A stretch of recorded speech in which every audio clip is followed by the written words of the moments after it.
चंपा की कहानियाँ। एक छोटे से गांव में बालकृष्ण नाम का गरीब किसान रहता था। उसके पास थोड़ी सी जमीन थी, जिस पर वह कड़ी मेहनत करके फसल उगाता और अपने परिवार का पालन पोषण करता। वह बहुत दयालु और नेकदिल व्यक्ति था। गांव में कोई भी भूखा या दुखी हो, बालकृष्ण हमेशा उसकी मदद के लिए तैयार रहता। एक दिन खेत से लौटते समय उसने रास्ते में देखा कि एक छोटा सा पंछी घायल होकर पड़ा है। उसके पंख में चोट लगी थी और वह उड़ नहीं पा रहा था।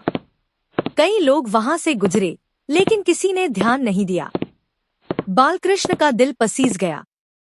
उसने पंछी को उठाया, घर ले गया और उसकी बड़ी देखभाल की। धीरे धीरे पंछी ठीक हो गया।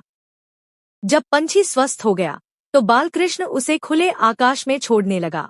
पंछी ने उड़ने से पहले उसकी ओर देखा और जैसे आंखों में धन्यवाद कह गया। बालकृष्ण खुश था कि उसने एक जीव की जान बचाई। कुछ दिनों बाद गांव में भयंकर तूफान आया। फसलें नष्ट हो गई और कई घर गिर गए।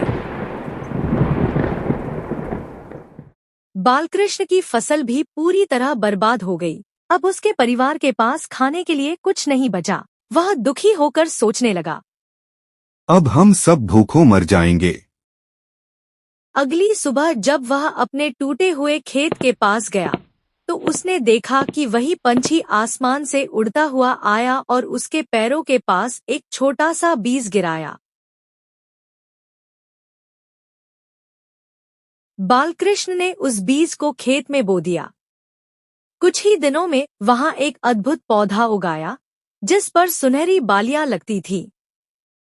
जब उसने उन बालियों को काटा, तो वे सोने में बदल गईं। अब बालकृष्ण न केवल अपने परिवार को खुशहाल रखने लगा, बल्कि गांव के भूखे लोगों को भी अनाज और धन देने लगा। धीरे धीरे गांव फिर से समृद्ध हो गया। लोग बालकृष्ण की दया और उदारता की प्रशंसा करने लगे। एक दिन पंछी फिर आया और उसके कंधे पर बैठकर चहकने लगा, जैसे कह रहा हो, तुम्हारी दया का यह फल हमेशा मिलता रहेगा। बालकृष्ण की आंखों में खुशी के आंसू आ गए। इस कहानी से हमें यह सीख मिलती है कि दया और करुणा कभी व्यर्थ नहीं जाती।